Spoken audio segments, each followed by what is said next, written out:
Hello বন্ধুরা, আসসালামু আলাইকুম। সবাই কেমন আছেন? আশা করি যে যেখানে আছেন অনেক অনেক ভালো আছেন। বন্ধুরা, আজকে ভিডিওতে আমরা কথা বলবো পোকো X4 5G এই ফোনটি নিয়ে। এই ফোনটির কিছু হাইলাইটেড বিষয় হচ্ছে এই ফোনটিতে থাকছে শক্তিশালী একটি 5G প্রসেসর। এছাড়া এই ফোনটিতে থাকছে 120 হার্টজের সুপার অ্যামোলেড ডিসপ্লে। আর আজকের ভিডিওতে আমরা কথা বলবো এই ফোনটির ফুল ডিটেলস নিয়ে। এই ফোনটিতে কী স্পেসিফিকেশন থাকতে যাচ্ছে, এই ফোনটির প্রাইস বাংলাদেশ ও ইন্ডিয়ান মার্কেটে কত হতে পারে, এই ফোনটি কবে লঞ্চ হবে, এই সব বিষয় নিয়েই আজকের ভিডিওতে বিস্তারিত আলোচনা করা হবে। সো আপনাকে বলবো অবশ্যই ভিডিওটি আমাদের সাথে শুরু থেকে শেষ পর্যন্ত কন্টিনিউ দেখার জন্য। আর মূল ভিডিওতে যাওয়ার আগে দেখে নিন তো আমাদের চ্যানেলটি সাবস্ক্রাইব করা আছে কিনা। যদি না থাকে তাহলে অবশ্যই চ্যানেলটি সাবস্ক্রাইব করে পাশে থাকা বেল আইকনটি প্রেস করে রাখবেন। সো চলুন তাহলে শুরু করা যাক আজকের ভিডিও। প্রথমেই আমরা আলোচনা করব এই ফোনটির লুক ও বিল্ড কোয়ালিটি নিয়ে। ব্যাক সাইডে ফোনটিতে থাকতে যাচ্ছে কোয়াড ক্যামেরা সেটআপ, সামনে থাকবে সিঙ্গেল পাঞ্চল কাটিং ডিসপ্লে, থাকবে ইউএসবি টাইপ সি পোর্ট এবং 3.5 মিলিমিটারের অডিও জ্যাক। তো ফোনটির লুক ও বিল্ড কোয়ালিটি এক কথায় ভালোই হতে যাচ্ছে। এবার আমরা আলোচনা করব এই ফোনটির ডিসপ্লে সেকশন নিয়ে। এই ফোনটিতে ব্যবহার করা হবে 6.8 ইঞ্চি মাপের একটা 120 হার্টজের সুপার অ্যামোলেড প্যানেল। তবে এখানে আইপিএস এলসিডি ডিসপ্লে দিয়েও নিয়ে আসার সম্ভাবনা রয়েছে। আর এই ফোনটিতে থাকতে যাচ্ছে গরিলা গ্লাস 5-এর প্রোটেকশন। এছাড়া এই ফোনটির ডিসপ্লে ব্রাইটনেসও ভালোই দেওয়া হবে।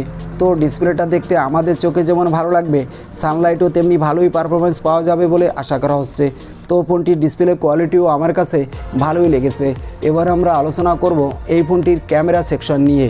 ব্যাক সাইডে ফোনটিতে যে কোয়াড ক্যামেরা সেটআপ থাকতে যাচ্ছে, এখানে দেওয়া হবে 108 মেগাপিক্সেলের প্রাইমারি ক্যামেরা। ফোনটিতে প্রোভাইড করা হবে 12 মেগাপিক্সেলের একটি আলট্রা ওয়াইড অ্যাঙ্গেল লেন্স, থাকবে 5 মেগাপিক্সেলের ম্যাক্রো আর 5 মেগাপিক্সেলের একটি ডেপথ সেন্সর, এবং সামনে ফোনটিতে দেওয়া হবে 32 মেগাপিক্সেলের সেলফি ক্যামেরা। ব্যাক সাইডে ক্যামেরা দিয়ে আপনি 4K রেজুলেশনে ভিডিও রেকর্ড করতে পারবেন। আর সামনে পিছনে দেওয়া হবে ওআইএস, যাতে করে আপনি নড়াচড়া করা অবস্থায়ও ভালোই স্টাবলিশ ভিডিও রেকর্ড করতে পারেন। এছাড়া একটা ফোনের ক্যামেরা সেকশনে যেসব সেন্সর আমাদের সাধারণত প্রয়োজন হয়ে থাকে সবই থাকছে এই ফোনটিতে। তো ফোনটার ক্যামেরা কোয়ালিটিও আমার কাছে মনে হয়েছে ভালোই হতে যাচ্ছে। এবার আমরা আলোচনা করব এই ফোনটির প্রসেসর সেকশন নিয়ে। এখানে ব্যবহার করা হতে যাচ্ছে স্ন্যাপড্রাগনের 880 প্রসেসর, যেটা হলো স্ন্যাপড্রাগনের মিড রেঞ্জে খুবই দুর্দান্ত একটা 5G প্রসেসর। এখানে আপনি PUBG, Free Fire, Call of Duty, Asphalt 9-এর পাশাপাশি সব ধরনের বড় বড় অ্যাপসগুলো ভালোই স্মুথ প্লে করতে পারবেন।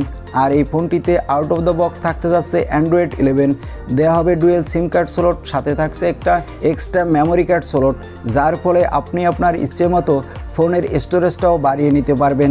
আর এই ফোনটিতে ব্যবহার করা হবে 4500 mAh-এর ব্যাটারি। বক্সে প্রোভাইড করা হবে 65 ওয়াটের একটা ফাস্ট চার্জার। এবার আমরা আলোচনা করব এই ফোনটির প্রাইস কত হতে পারে এই নিয়ে।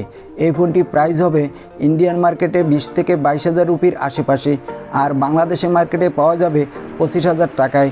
তো এই বাজেটে এই ফোনটি যদি বাংলাদেশে মার্কেটে পাওয়া যায় তাহলে এই ফোনটি ভালোই হবে বলে আশা করা হচ্ছে। আর এই ছিল আজকের ভিডিওটি কেমন লাগলো তা অবশ্যই কমেন্ট করে জানাতে ভুলবেন না। আর ভিডিও ভালো লাগলে একটি লাইক করে দিবেন, এবং আমাদের চ্যানেলে নতুন হলে সাবস্ক্রাইব করে পাশে থাকা বেল আইকনটি প্রেস করে রাখবেন। আজকের মতো আল্লাহ হাফেজ।